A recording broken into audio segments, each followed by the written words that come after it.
Hey, what's up guys, this is Kenny from Pieces of the Ocean. Today I'm here to walk you through one of our working tanks. Pieces of the Ocean. This tank here is where we grow a lot of our SPS corals. For the past 4 to 5 years, majority of the frags that you see on auction come out of this tank. This is also the tank that I talked about the least. We pay a lot of attention to the display tanks because they're nice and good looking, but this tank it's kind of like a factory. Frags get made and they get sold. And every week, there's a lot of turnover. It's worth talking about this tank because it's not so much a display tank because we stick our hands in there a lot. So therefore, there's a lot of disruptions. But at the same time, we have to keep the colors here on point and we have to keep the growth going, right? In order for us to continue to produce frags. When we look at this tank, the colonies are all in various stage of growth. The shapes are not that complete and they all look weird. You see a lot of cut branches and here and there. A lot of thought has gone into how we want to maintain these tanks. So one of the main philosophy I've always had is the simpler the better, because there's a lot of hands coming in to touch these tanks. Not just one person is maintaining it. One of the things it goes into is the water change. How do we water change this tank like clockwork on a weekly basis, consistent no matter who does it? So let's come with me. Let me show you our water mixing station.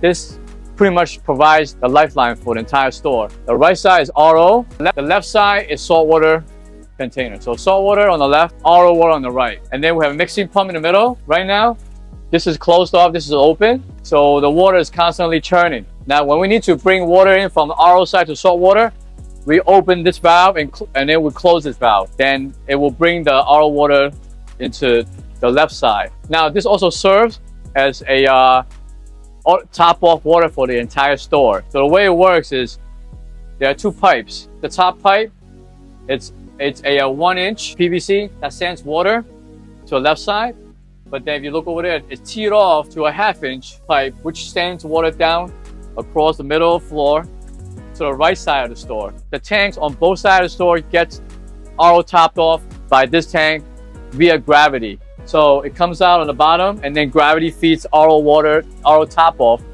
for the entire store. Now the other pipe, the 1-inch pipe on the bottom with the red handle, the ball valve with the red handle, that's the salt water. The salt water pumps salt water to the entire store when we do water change. The way we do water change is very easy. There is a valve on each tub. We open the valve, water drains down. We can empty it out, or we can only drain like, 10%, 20%. We close the valve, and then there's another valve that gets fed by this saltwater tank. Each tub has that valve. We open that valve, then the water gets replenished from the saltwater side. This makes it very easy for anyone to do water change very quickly. So right here, there are 3 pipes. The one going this way is the drain line. This going this way, that's the feed line.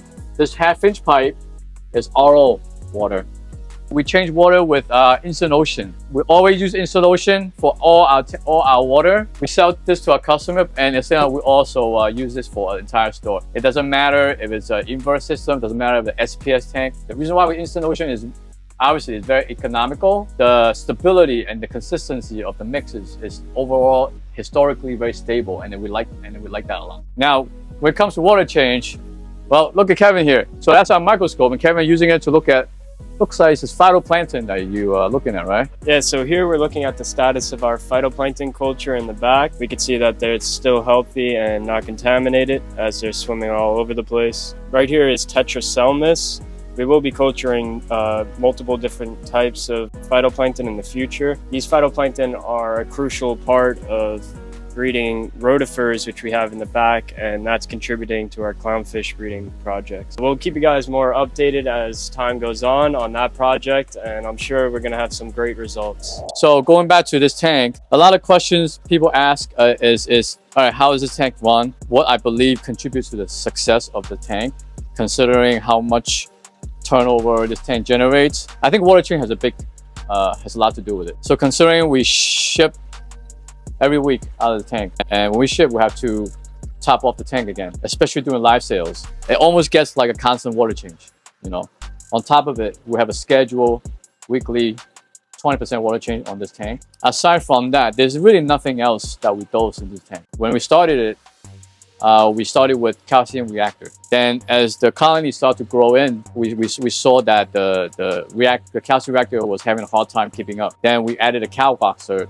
dosing regime. And this is what this is. It's a container, all the top of container we repurpose as a cow boxer. There's a small maxi jet in there, and every day it's on a timer. It turns it on for like a certain, maybe like a few minutes. My last calculating, I think we dose about 3,000 ml into the tank every day. Couple that with the calcium reactor. Now you do notice there's a 40-gallon breeder here. That's the refugium. There's 5 radions. It's the main light. There's 2 T5s running Blue Plus. The T5 is about 5 foot long, and there's a 5 foot long reef bright here. So there's reef bright, T5, and radion. And these 2 lights mainly serve as for photo taking, just to give us more light, to give us that extra light, so we take better pictures. Flow-wise, there's a lot of flow going on in this tank. So right now, the main flow is off, but there are 4 power heads currently running down the bottom. So there's the J-bowl down here, there's a J-bowl down there, there's a Tunzi on there, there's a gyre over here. It just runs through the bottom, sends water down to the bottom of the tank, and then keeps everything suspended so it takes it out into the overflow. But also, more importantly, allows us to look at the tank without too much ripple, so we can see what's going on without sacrificing flow. On top of it, there's a switch right here. Okay, when we're not working on a tank, there's 4 more J-bowl that gives it surface agitation on the surface. So when we turn this on, basically the entire tank comes alive with flow. There's also 2 gyres in the middle. So there's a total of 10 power heads in this tank. I believe it's necessary, especially for the amount of coral that we packed in here. And as they grow big, we need to deliver flow to all the colonies. When we just started, we only had 4 power heads. And then you just get added on as time goes by, because we realize if we add more corals, and as the corals grow bigger, we just, it becomes a little bit more challenging to send flow down. Again, this is an 8 foot long tank, right? 8 by 3, 8 feet long, 3 feet wide, about 12 inches tall. It gets challenging for flow as the corals get bigger. So the sub is actually a stock tank, a feeding tank that we got. Aside from that, there's not much as a skimmer, it's a reef octopus. So that's interesting. We never started out with that. This tank, I think it went through 3 skimmers. The first one was a Skims, and the second one was a, I believe it was a Vertex 200 Alpha. This tank is only 180 gallons, 40 gallon fuge, maybe another 40 gallon sub. So about 200 gallons, yeah, about 200 and change. You take away the displacement. But the skimmers that this tank used to use was like rated for 400 gallons. And as the corals start growing in, the coral themselves become the nutrient sink. We started to notice that the water is getting cleaner. That means the filtering capability of the tank increased over time due to the growth of the corals. So we have to downsize the skimmer. So the skimmer now is actually probably half the size of what it used to be, because a lot of the filtering actually is taken care of by the corals themselves. So that's one of the things that we notice is as your corals grow, your colonies get bigger, there's a lot more mouths to feed, also a lot more mouths to take on the excess nutrient. So you don't really have a nutrient problem in here. I've always advocated for having a lot of fish. I think the fish waste contributes to a lot of the nutrients that the corals uptake. So in this tank, I have a lot of large fish, a variety of different fish. The fish, their wastes have different makeup depending on the species. So when you have different fish, they give you different elements, trace elements to feed the corals. I have a blonde nasal, a Desjardins, Resti Selfin, gem tank, 2 yellow tanks, a copper band, and a bunch of little chromies. And there's a few bristle tooth in there. So not only do they serve the purpose of cleaning the algae, they also eat the food that we give them and break down the food into consumable trace elements for the corals. All the systems that have a lot of fish tend to have very healthy corals, and that's one of the things that I find to be very beneficial. As long as you have adequate filtration and you can feed the fish adequately and they can get along well together, it doesn't hurt to have more fish in your tank. So then another thing that's very beneficial in this tank is because it's been set up for so long, there's a lot of sponges, and I believe the sponges definitely help, and they also filter out the water. And it's a sign of a very healthy and stable system. That's just why I like to have a lot of rocks whenever I can. Relatively speaking, this tank does not have as much rock proportional to its size, but Along the side and corner, I like to stuff a few rocks in there and I don't touch it. And this is just to show you the amount of sponges that's currently growing on this rock. And most of the sponges we encounter in the hobby tend to grow away from the light and they prefer the dark. So they don't encroach into space where your corals are growing and they don't compete for space with the corals. You tend to only see them when you flip the rock over. Okay, here's another fun fact about this system. I don't recommend that everybody follow this way of method. I think this just so happens to be a side effect of how I run tanks. I don't like to keep it too clean, so I don't touch the sump. All right, this sump has not been cleaned since I set it up. I think my finger can go all the way into the bottom of some. Oh, right now it's so see my entire finger is buried into the detritus all the way to here. So it's almost like 3 inches deep. Not much is known, and I'm no scientist, so I can't really tell if this is helping or hurting the system, but the corals are not, affected by it. I think it goes to show that, not that this is the right way, but there are different ways to reefing, and you got to figure out the one that works for you. And instead of chasing number on paper, I think it's important to look at the coral and see what how they're responding to the way you run the system. So this is one of my favorites. This is a Aries Avalanche. I believe it's Aquapora locani. I like this coral a lot because when you receive it as a frag, or especially the way I grew this one out, I got it as a crust, right? Because when we're transferring tank, we're breaking down one of the display tanks, and the colony encrusted onto a rock. So when we took the colony off, the crust remained on the rock. I chipped the rock off and took the crust in here to grow it. In the beginning, it was very, very unattractive, very, very unassuming, just like a dull green base. But when it shoots branches out, it gets this like nice deep blue tip. When the nutrient is low, the base starts to get creamy color. So it's a really, really interesting and very unique corals that we have not. There's nothing else really out there like it. So I really like it a lot. Plus, I like coral that we turn from like nothing to something beautiful. So another one of my favorite is the Walt Disney. So the reason why the Walt Disney is so small in this tank, because it's hard to grow into colony because everybody wants a frag. And this Walt Disney somehow only in this tank gets this color. In all the other tanks in the store, it's just mostly like green with orange polyps and the blue tip, but this one actually gets like orange, like a hot pink and hot orange throughout the entire body. So it's very, very unique. So that's why I like it, because it's kind of like it's made for the tank, or the tank is made for it. The other one of my favorites is this. It's the Goofy Homewrecker. I think this is one of the oldest coral that we have. The story of this is actually in the earlier days before I opened the store, I bought a colony from someone. They said this was the Homewrecker. Nice colony. It was still in the earlier days when it first came out. I wasn't familiar with the coral, but as I got it and started growing it, it didn't look like a homewrecker. So when I showed it to friends, and then, hey, this homewrecker looks goofy, you know, it's not the real deal.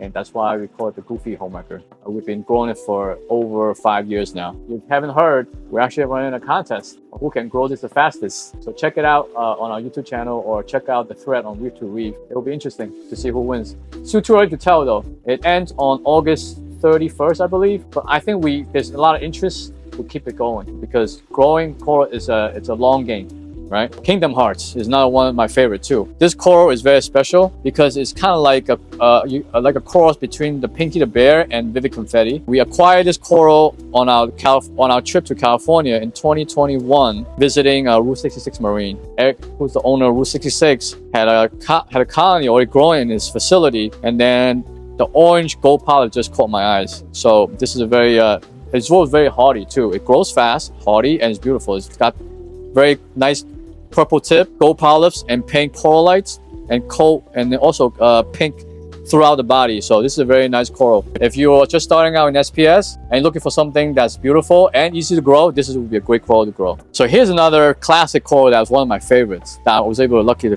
find it. Jackson's Rainbow Tenuous. This is the Rainbow Tenuous that started the Rainbow Tenuous. It's another patient coral because when we first acquired a frag, it's just a blue-green tenuous. But as time goes on, as it ages, when it's happy, it gets this beautiful rainbow color to it. It belonged to originally by Jackson. I think back in the days of Reef Central, he was selling this a lot. It's been in the hobby for longer than I can remember. Yeah, I believe this is like the oldest rainbow tenuis there is before anything else. So again, there's another coral that takes time to bring out its best color, but when you do, I think it's one of the best out there. And the fact that it's been in hobby for so long, you know, proves that its hardiness, you know, its ability to be propagated. So yes, that's also one of my favorites in this tank. I'm not able to cut frags yet, it's still small, but you can already see the colors on the top is coming out really nicely. So another one of my favorite coral is also one of my customers' most coveted.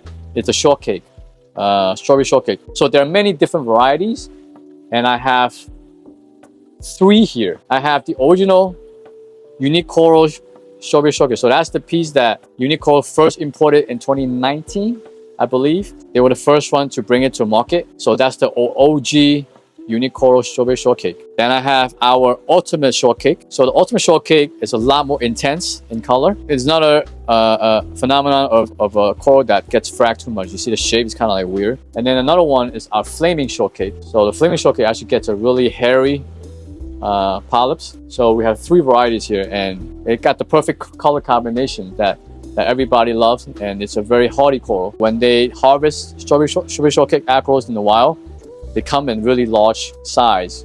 They literally like this big, and they grow to way bigger than that. So when they take a piece, they're actually this big. When we finally get them, what they call colony is actually a part of that giant size colony that they harvest. You can imagine how big when they come in, but obviously they can't ship that big of a colony to different stores, so they have to ship it like this small. Another coral that overcome adversity and became something extraordinary is the Queen's Gambit. So Queen's Gambit is this piece right here. It's like a very, very bright tenuis. When I had it, I had the colony, but it died from me cutting it too much. It's one of those things that people really wanted, so we couldn't stop cutting it. It suffered from it, and it died to like almost a crust. That was probably like 2-3 years ago. We're able to grow it back and almost ready to cut frags again. If you look at it, this is kind of like a cross between the Homewrecker and our Dr. Seuss. It's crazy bright, and it got this like bright orange coral lights, and some of the polyps can be orange too, and it's super hairy. It's just a crazy coral. I haven't seen anything like it. So again, I like corals that, you know, started out as nothing but turned out to be something. So this piece right here, I call it the Delirium. When I first got it, it was just a pure green tenuis, all green, but look at it now. So I really like corals that are really like no color, very unassuming, but able to grow into something, you know, very extraordinary. There are 2 more corals that I really like in this tank. It never ends. Cophelia is one of my favorites too. This is one of the many grow outs I got going on here. Bright orange, grows very well. I believe it's an Aquapus cytherea, in the same family as the Kingdom Hearts. So it's got this bright orange, and depending on lighting, it can get really pink or get really orange. And then another piece I really love is the Optimus Prime. It's a beautiful coral that I started growing, I believe, in 2017. I actually got this coral originally from Eye-Catching Coral. In the earlier days when I was selling corals by myself, a lot of wholesalers were required to have a brick and mortar store to sell to you, or a minimum to sell to you. And that time I didn't have either as we start out. You know, I literally on the phone with the owner at the time, I was like, you know, I don't care what I need to do, give me this coral. You know, I have to have it. And then they said something like, oh, but there's a minimum, you gotta carry this. Obviously, you know, they can't, everybody cherry picks the best coral, then they have nothing left. So I understand that, understood that. So I said, okay, well, I'll carry a bunch of less designer, less, you know, B grade coral just to get this one piece. When I moved, I actually lost it. Graham, I'm sure you guys know, it sells a lot on Reef. I think his name is GWS. Graham, I got it back from Graham. He was keeping this in his grow out. So thank you, Graham. And because of him, I was able to get this coral back. And now it's going in almost every single display tank in our store because we got this rich pink and green color with a blue tip and a thicker table than Superman. So this is one great thing about captive grown corals. They're just so hardy. They just adapt to all different conditions. You know, like in every tank they grow. In every tank, doesn't matter how bad any sort of issues the tank going through, this coral is not affected by it. I just took you on a deep dive of this working tank here. So next time you receive a SPS frag from us, chances are it might be from this tank, and then you understand what it's gone through, understand the setup. Also talk a little bit about the corals in there. If you have any more questions, I'm happy to answer. Reach out in any means you can find. And if there's another tank that you want me to go into to discuss, let us know, and we'll talk about it. So I hope that you learned something, and thank you for everybody watching. Thank you for your support. Thank you for participating on reefandbits.com's auction. There's some nice frags gonna be on there from this tank, and hopefully you guys can score some great deals on some great corals. Have a nice one. See you next time.